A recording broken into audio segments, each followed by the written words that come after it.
और उसकी एक ऐसे से लेकर कुछ ऐसे पढ़ेंगे। और मैं विश्वास करता हूँ आज अगर सच में आप निराशा में हैं, अगर आप किसी भी प्रकार की समस्या में हैं, परमेश्वर का कलाम आज हमसे बात कर रहा है। देखो परमेश्वर आज सीधा नहीं बोलेंगे आपको, आपके अपने कलाम के द्वारा आपको बोलेंगे। बाइबल में लिखा है वो अपने कलाम को बेचता है, वचन को बेचता है, आने वाली तबाही से बचाता है और नाश के गड्ढों से निकाल लेता है। सो कहो आज मेरा दिन है, जोर से कहो आज मेरा दिन है। बोलो आज मेरे उठ खड़े होने का दिन है।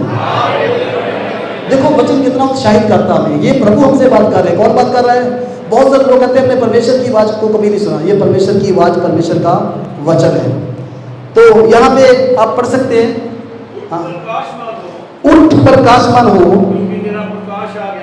क्योंकि तेरा प्रकाश, क्या कहता है परमेश्वर? उठ प्रकाशमान हो। आप देखो परमेश्वर है ना, कभी उससे तो कहेगा जो पहले खड़ा है, जो उठा हुआ है। किससे कह रहा है परमेश्वर? एक समय था इज़राइल परमेश्वर से बेमुख था, और ये आज हमसे भी बात कर रहा है। और परमेश्वर कहता है उठ। परमेश्वर ने हमें क्यों बुलाया है? प्रकाशमान होने के लिए बुलाया है। किसने बुलाया है? बाइबल में लिखा हम अंधकार के वश में थे और परमेश्वर ने अंधकार के वश में से निकालकर हमें ज्योति के राज में ले आया है। और परमेश्वर कहता है कि अब तुम्हें उठ खड़े होना है और अब तुम्हें चमकना है। बहुत सारे लोग अपनी जिंदगी में फैसला नहीं करते, लेकिन परमेश्वर कहता है उठ प्रकाशमान हो, तेरा प्रकाश आ गया। कौन है हमारा प्रकाश? हमारे गांव में एक व्यक्ति का नाम भी प्रकाश है ना, तो उसका नाम प्रकाश है, लेकिन हम सब प्रकाश हैं, है ना। हम सब का नाम बाइबल में प्रकाश है। प्रभु यीशु मसीह ने क्या कहा? तुम जगत की क्या हो? ज्योति हो। तो आज से आपका एक और नाम है ना। आपका नाम पहले कुछ भी है, लेकिन आपका एक नया नाम प्रभु ने दिया। प्रभु ने कहा तुम अंधेरे में थे और तुम अंधेरे से मैंने तुम्हें बाहर नहीं निकाला, लेकिन मैंने तुम्हें क्या बना दिया है? अब मैंने तुम्हें दूसरों के लिए रोशनी बना दिया है। अरे ऐसा कोई मान लो दिया है जो चमकता नहीं, उसकी कोई वैल्यू नहीं है। ऐसी कोई भी चीज़ नहीं। आप घर में मोमबत्ती लेके लोग पहले आते थे, है ना, जब दिए जलाते थे लोग, बल्ब है, क्योंकि प्रकाश सबको अच्छा लगता है और प्रकाश सबके लिए प्रभु लेकर आए हैं। और यहाँ पे पढ़ते हुए कहता उठ प्रकाशमान हो क्योंकि तेरा प्रकाश आ गया। किसका इंतजार कर रहे हैं आज हम? यहाँ पे परमेश्वर का कलाम कहता है तेरा प्रकाश आ गया है और यहोवा का तेज तेरे ऊपर उदय हुआ है।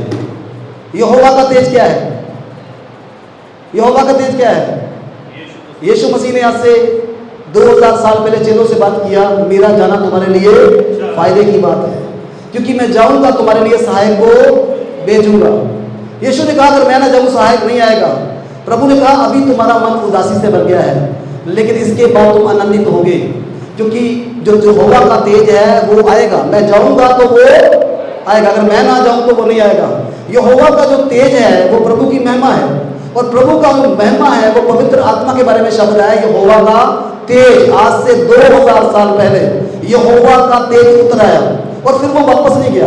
आप देखा है ना, पहली बार पहले नियम में यहोवा का तेज लोगों पर आता था और चला जाता था। यहोवा का तेज लोगों पर आता था और वापस। सैमसन के ऊपर यहोवा का तेज उतरता था। दाऊद के ऊपर जब उसने शेर को और बालू को फाड़ दिया, क्या उतरा उसके ऊपर? यहोवा का तेज। ये नेचुरल नहीं था, लोगों के ऊपर पवित्र आत्मा की सामर्थ उतरती, लोगों के ऊपर यहोवा का तेज उतरता था। लोग बड़े बड़े काम करते थे जब तेज उनके ऊपर उतरता था। और पुराने नियम हम देखते हैं बड़े बड़े लोगों ने बड़े बड़े काम किए।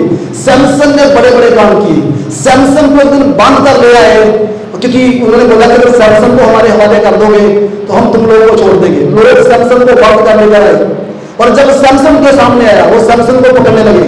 लिखा जब यहोवा का तेज सैमसन के ऊपर उतरा और उसकी जो रस्सियां थी वो आग के समान जल गई, और उसने गदे का बड़ा पकड़ा और 1000 लोगों को मार दिया। आपको पता नहीं जब यहोवा का तेज हमारे ऊपर उतरता है तो क्या होता है। और यहाँ पे वो कहता है उठ प्रकाशमान हो क्योंकि तेरा प्रकाश आ गया और यहोवा का तेज तेरे ऊपर उदय हुआ है। परमेश्वर का आत्मा अगर आप गिरे हुए हो तो आपको उठाने के लिए है। किस लिए यहोवा का आत्मा? यहोवा का आत्मा जब आता है गिरे हुए को उठाकर खड़ा कर देता है। आप देखो जो यीशु मसीह के चेले थे वो बहुत कमजोर थे। कितने लोगों को पता है यीशु मसीह के चेले, है ना, उनमें से बहुत सारे लोग थे, है ना। पतरस जो है बार बार उतर जाता था, है ना। थोमा शक करने वाला था, और अलग अलग प्रकार के जो लोग थे, है ना, उसके साथ थे, है ना। कोई अनपढ़ थे, कुछ पढ़े लिखे थे, यीशु के साथ रहे, कुछ भी बातें उनको समझ नहीं आती थी। जब यीशु क्रूस पर था, यीशु ने कहा वो चरवाहे को मारेगा, भेड़ें तितर बितर हो जाएगी। पता क्यों वो भाग गए? आज भी लोग कहते हैं यीशु के चेले को क्रूस पर जब यीशु था छोड़कर भाग गए, इसलिए भाग गए क्योंकि अभी यहोवा का तेज उन पर उदय नहीं हुआ था। लेकिन एक समय आया जब यीशु कहने लगे, यीशु ने इनको बोला कि यरूशलेम में ठहर जाना और इंतजार करना, जो परमेश्वर ने कहा है वो परमेश्वर तुम्हारी जिंदगी में क्या करेगा? पूरा करेगा। जो जोएल नबी ने कहा है अंत के दिनों में अपना पवित्र आत्मा सबके ऊपर बहाऊंगा। आपको पता है जब तक एक व्यक्ति पवित्र आत्मा से सामान्य नहीं पाता वो तब तक खड़ा नहीं हो सकता। लेकिन यहोवा का तेज पता क्यों आया है? हर एक व्यक्ति को, हर कमजोर को बलवान बनाने के लिए, हर एक व्यक्ति को खड़ा करने के लिए यहोवा का तेज हमारे हृदय हुआ है। यहाँ पे वो कहता है उठ प्रकाशमान हो, तेरा प्रकाश आ गया है। आज से 2000 साल पहले पवित्र आत्मा आया और उन्होंने ऊपर आकर ठहर गया, क्योंकि इससे पहले नहीं आ सकता था, क्योंकि ये नियम पवित्र आत्मा का मंदिर नहीं बने थे। और बाइबल बताती है यीशु मसीह ने क्या किया? अपने जिस्म को तोड़ा, ऐसे मंदिर नहीं बन गए पवित्र आत्मा का, लेकिन यीशु का बदन तोड़ा गया ताकि हम पवित्र आत्मा का क्या बन जाए? मंदिर बन जाए, हम देह बन जाए, हम बॉडी ऑफ क्राइस्ट बन जाए। इसलिए यहोवा का तेज आज से 2000 साल पहले आया। और बाइबल में पढ़कर देखे जब उन लोगों पर पवित्र आत्मा आया, जो कमजोर थे वो भी खड़े हुए, जो पतरस जिसने यीशु का 3 बार इनकार किया था वो भी सामर्थ पकड़ खड़ा हो गया। आत्मा से भरपूर होकर पतरस खड़ा होता है और प्रचार करना शुरू करता है। और जब पतरस ने प्रचार किया 3000 लोगों ने जीवन पा लिया। पवित्र आत्मा वाला क्यों आया?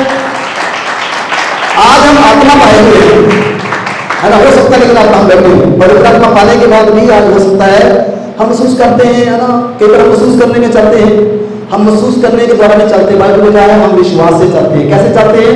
विश्वास से चलते हैं। बाइबल में लिखा जो हमारे अंदर है अब उससे बड़ा है जो संसार में है। जो हमारे अंदर है वो महिमामय है, जो हमारे अंदर है वो शक्तिशाली है। और यहाँ पर वो कहता है उठ प्रकाशमान हो, तेरा प्रकाश आ गया है। कई बार क्या होता है, तो व्यक्ति साइकिल चलाता है ना, साइकिल चलाते चलाते क्या होता है? गिर जाता है। हम जिंदगी में कई बार गिर सकते हैं। हालेलुया। आपका मतलब क्या होता है? कई बार हम निराश हो सकते हैं, हम गिर सकते हैं, लेकिन गिरना प्रॉब्लम नहीं है, गिर के ना उठना प्रॉब्लम है। सब लोग हालेलुया, है ना? परमेश्वर ये नहीं कहता, इसीलिए लिखा धर्मी का 7 बार गिरेगा, लेकिन 7 बार गिरने की जरूरत नहीं है आपको। हालेलुया।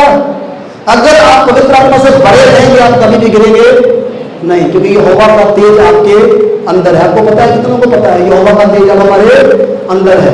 बाइबल में जब हम पढ़ते हैं, रोमियो की पुस्तक 3:23 पढ़ते, वहां पे लिखा है सबने पाप किया और सब परमेश्वर की महिमा से रहते हैं।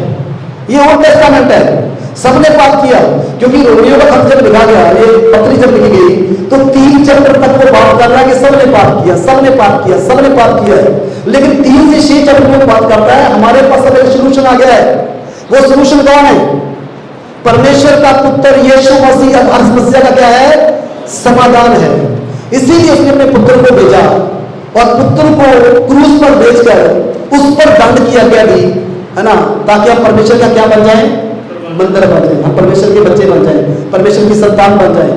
कुलसियों के खत में वो कहता है ये भेद है मसीह महिमा की आशा अब तुम्हारे अंदर रहता है ना? कई लोग कहते हैं सबने पाप किया परमेश्वर की महिमा से रहते हैं, लेकिन वो अपनी पाप की पहली अवस्था है जब आप महिमा से रहते हैं। लेकिन अब नई अवस्था क्या है? महिमा से उससे वापस लौट आई है। यीशु मसीह जब आए आपके लिए महिमा लेकर आए, वो यही बोलते हैं। जब हम यूहन्ना का सुसमाचार पढ़ते हैं, वहां पढ़कर देखिए, वहां पर लिखा वो कहते हैं हमने उसकी महिमा देखी और पिता के इकलौते पुत्र की महिमा। यीशु मसीह इस पृथ्वी पर परमेश्वर की महिमा थी। और यीशु मसीह जब गए उसने कहा मैं जा रहा हूं, अब दोबारा से महिमा वापस लौट कर आ रही है। और पेंतीकोस्त के दिन पवित्र आत्मा लौट एक बार आ गया तो पवित्र आत्मा वापस अब कभी भी नहीं जाएगा। कितने लोगों को पता है? लोग कहते हैं, है ना, पवित्र आत्मा आपकी जिंदगी को छोड़कर चला जाएगा। कितने लोग ये बिलीव करते हैं पवित्र आत्मा छोड़कर चला जाएगा? परमेश्वर एक वाचा में चलने वाले परमेश्वर है। परमेश्वर ने कहा मैं तुम्हें कभी छोड़ूंगा नहीं, तुम्हें कभी त्यागूंगा नहीं। हाँ, अगर आप पवित्र आत्मा की गवाही में नहीं चलेंगे वो साइड हो जाएगा और वो काम करना बंद कर देगा। लेकिन जैसे ही आप लौट कर आएंगे पवित्र आत्मा फिर से आपकी जिंदगी में काम करना शुरू कर देगा। जब तक हम पृथ्वी पर है हमारे पास चॉइस है वापस लौट के आने की। एक बैकस्लाइड व्यक्ति के पास चॉइस है वापस लौट कर आने की। बहुत लोग सोचते हैं मैं परमेश्वर के पास जाऊंगा, हो सकता है परमेश्वर मुझे एक्सेप्ट नहीं करेगा। लेकिन आप अडऊ पुत्र के बारे में पढ़कर देखिए, अडऊ पुत्र जब पिता के पास था तब भी पुत्र था, जब वो पिता से दूर था तब भी क्या था, वो पुत्र ही था। लेकिन जब वापस आया तब भी क्या था, वो पुत्र ही था।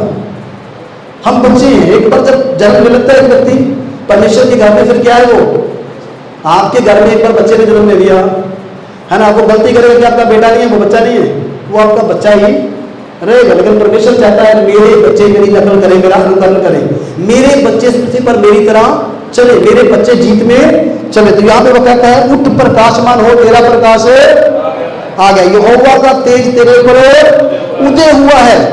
आगे वो कहता है देख पृथ्वी पर तो घोर अंधकार अंधेरा है और राज्य राज्य के लोगों पर घोर अंधकार छाया हुआ है, परंतु तेरे ऊपर यहोवा उदय हुआ। क्यों ना परमेश्वर की तारीफ करें। वो कहता दुनिया में घोर अंधकार है, राज्य राज्य में क्या है, घोर अंधकार है, लेकिन हमारे ऊपर यहोवा उदय हुआ है ना। यीशु के बारे में लिखा है वो दृश्य परमेश्वर का प्रतिरूप है। जब यीशु पृथ्वी पर आए है ना, यीशु मसीह परमेश्वर का पुत्र था, लेकिन यीशु मसीह 100% क्या था, परमेश्वर जो चीज है वो कहता वो अदृश्य परमेश्वर का प्रतिरूप है। कौन है, यीशु मसीह। अदृश्य परमेश्वर का प्रतिरूप क्या है, जिसको कभी किसी ने नहीं देखा, आपको अपने आप को जाहिर करने के लिए संसार में आ गया। वो शब्द था जिसने दुनिया को रचा, लेकिन अब वो अपने आप को जाहिर करने के लिए इस दुनिया में आया। बाइबल में जब यूहन्ना 18 पढ़ते वहां पे लिखा है परमेश्वर को कभी किसी ने नहीं देखा, लेकिन पुत्र जो गोद में है उसी ने उसको क्या किया है, जाहिर किया है। तो यहाँ पे लिखा गया अदृश्य परमेश्वर का क्या है, प्रतिरूप है। और सारी सृष्टि में क्या है, सारी सृष्टि में परमेश्वर का मतलब क्या है, जब ये कुछ भी नहीं था तब भी यीशु थे। हालेलुया। इसलिए यीशु ने कहा मैं आदि हूं और मैं अंत हूं। हालेलुया। तो यहाँ पे लिखा वो सारी सृष्टि में क्या है, पहला उठा है। आगे बढ़ जाए थोड़ा, क्योंकि उसी में सारी वस्तुओं की सृष्टि हुई, स्वर्ग की हो अथवा पृथ्वी की, देखी जा देखी, क्या सिंहासन, क्या प्रभुताएं, क्या प्रधानताएं, क्या अधिकार, सारी वस्तुएं उसी के द्वारा और उसी के लिए सिरजे गई। तो वो हमारी जिंदगी के ऊपर क्या हुआ है, जाहिर हुआ है। पता कैसे जाहिर हुआ, पवित्र आत्मा के द्वारा वो हमारी जिंदगी के ऊपर जाहिर हुआ। हम उसको नहीं जानते थे, लेकिन पवित्र आत्मा ने उसको हमारे ऊपर जाहिर कर दिया है। लेकिन आज भी बहुत सारे लोगों की आंखें बंद है, आज भी बहुत सारे लोग जानते नहीं कि मेरे अंदर कौन है।